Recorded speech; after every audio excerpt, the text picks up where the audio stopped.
Bloomberg Audio Studios. Podcasts, radio, news. I'm here right now with Brian Niccol, fresh off his investor day here in New York City and fresh off an earnings report that actually seemed to please a lot of investors. You're 5 quarters right now into your tenure as CEO of Starbucks, and you put together a couple of quarters of growth, something that the company hadn't seen in quite some time.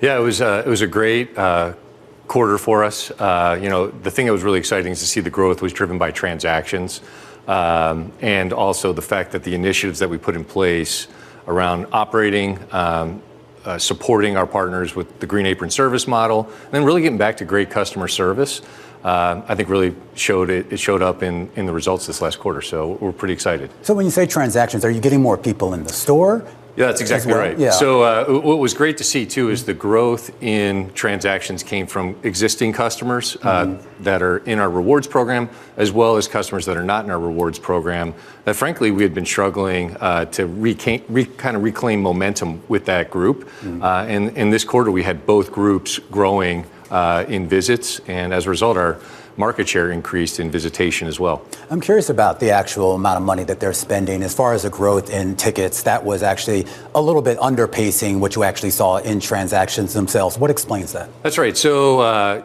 we saw about a little less than a point of ticket growth, and that's really driven by the fact that we've launched this new program around protein. So you can get a protein cold foam on any drink, and that's a modification. And then obviously the balance of the growth came from just more people coming to Starbucks either more often or coming back to the brand that hadn't been here in a while.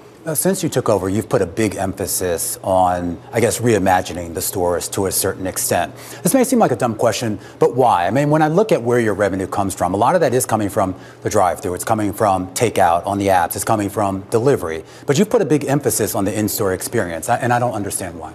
Yeah, sure. Well, thanks for the question, because I do believe Starbucks is defined by the cafe and the coffee house experience.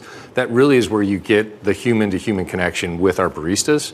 It's where you see the craft of Starbucks, and then you also get just the soul of Starbucks. So, our in-store business is still over 20%.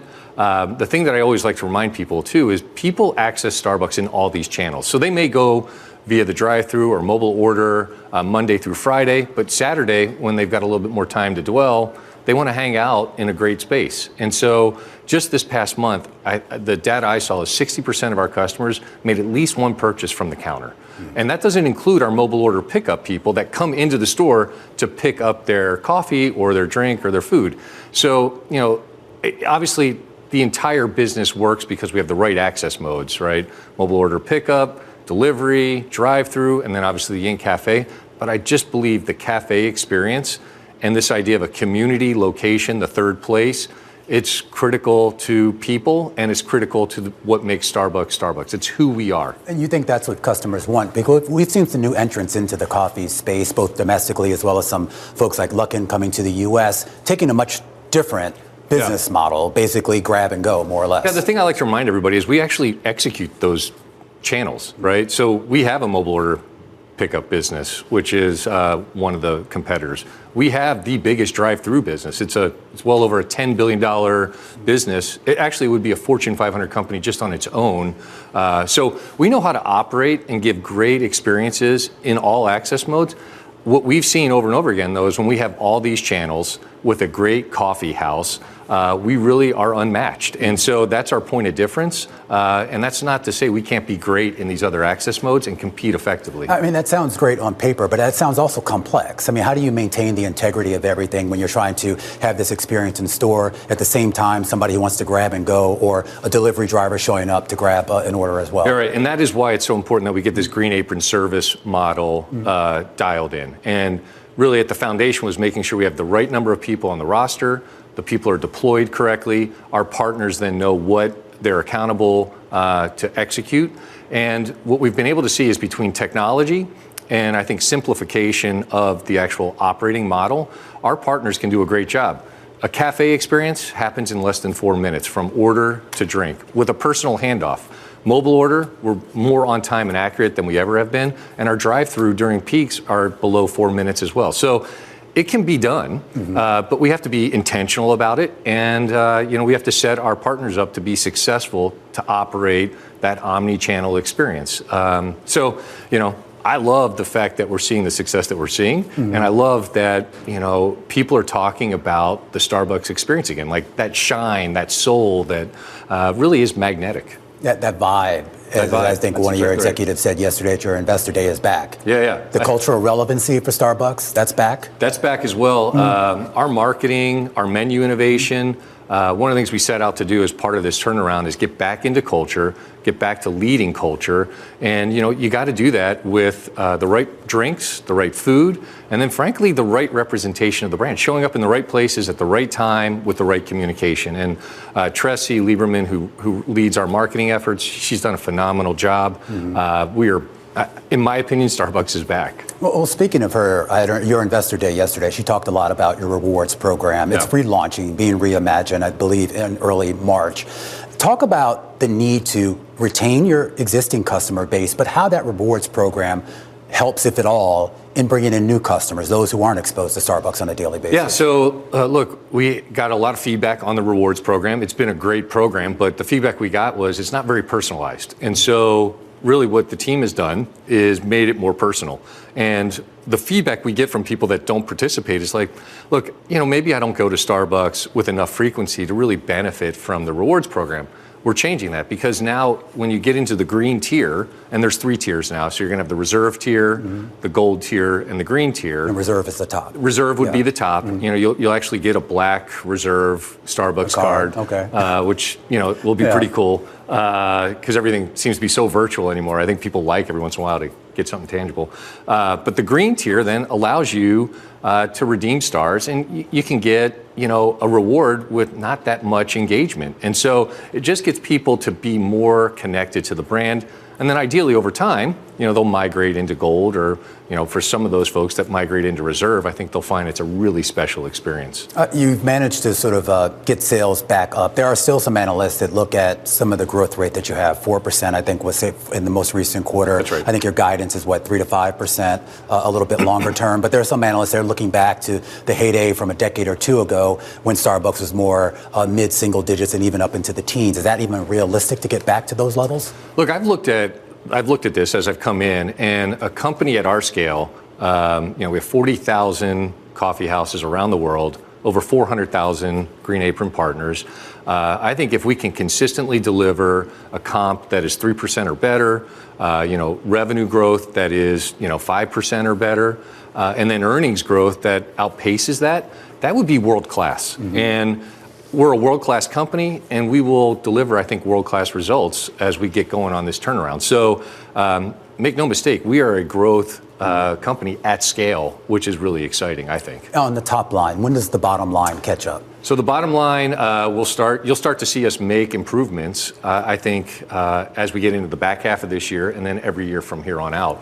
And that's really what we guided people towards is we'll get into the 13 to 15% range on margins here by 2028. And then actually, that's just, I think, a mile marker. There's opportunity for us to grow even beyond that. What's holding back that margin expansion, that profitability right now? Look, initially we had to do some reinvesting in the business to get, again, the right people. We invested over, I think it's $500 million, close to $600 million into the labor experience. And, the best way for you to then start driving earnings is we got to get the top line going.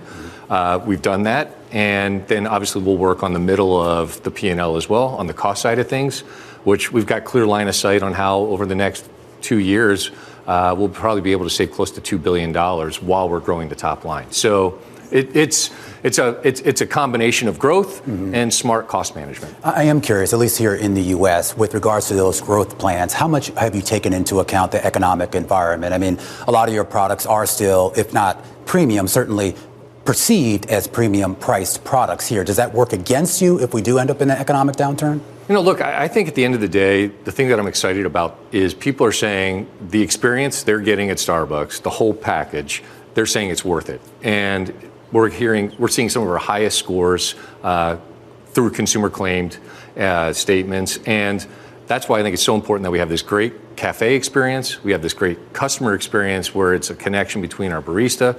And then look, we've always been unwavering in the quality of our coffee, our drinks, and the ingredients that we use. So yeah, we're going to be an affordable luxury item. But if you look at it, we're priced pretty darn competitively. And then I think for what you get, for the premium that we provide, I think customers are saying, yeah, I'm all in on that. Do you think you have that pricing power right now? Should you feel like you need to pull that lever? Look, pricing is one of those things that will always be the last lever that we'll pull.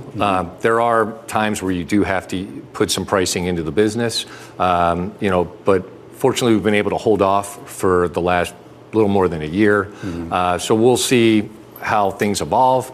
But, if we need to do it, we'll do it very strategically, and we'll try to do it as minimal as possible. You're spending a lot to revamp your stores. I know that's a temporary cost in theory, but there are other additional costs you're having to deal with, including labor costs and things that are going to be more longer term and permanent. How is that factored into the forecast?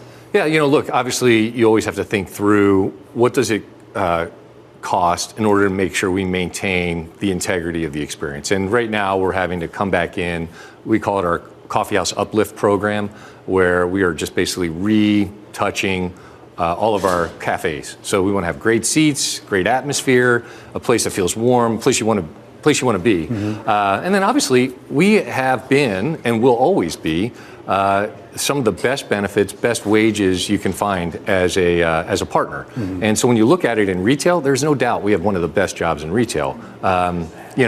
And that's the reason we can also see it is we have the lowest turnover in our industry by a lot. Our turnover is below 50% at the hourly level. In this industry, turnover is usually over 125%. So we're definitely doing something right. Yeah. And the feedback I'm getting from our partners is they definitely feel supported, they're engaged, and they love doing the work that they're doing. I am curious, though, about some of the unionization drives that kind of predated you, but obviously still there as well. Have you spoken with those unions in any sort of meaningful way recently? Are they still demanding more than what you've already offered? Look, I think we've talked about this. I'd love to be able to find a deal so that we could, get a contract and move on. But it's going to have to be reasonable, and it's going to have to reflect the fact that we are the leader in benefits, wages for people that work 20 hours or more in our company. Because it has to be sustainable so that all 400,000 partners and all 250,000 partners in the United States can continue to have a great experience, a great career, and frankly get great development and growth personally and professionally. So we're always going to continue to have the conversation, and I'm a believer in that you can find a solution, but it's going to have to be reasonable so that everybody can be successful long term. The U.S. is obviously your primary market, but Starbucks for quite some time and made a real big push into China. At one point, you were the largest coffee chain in China.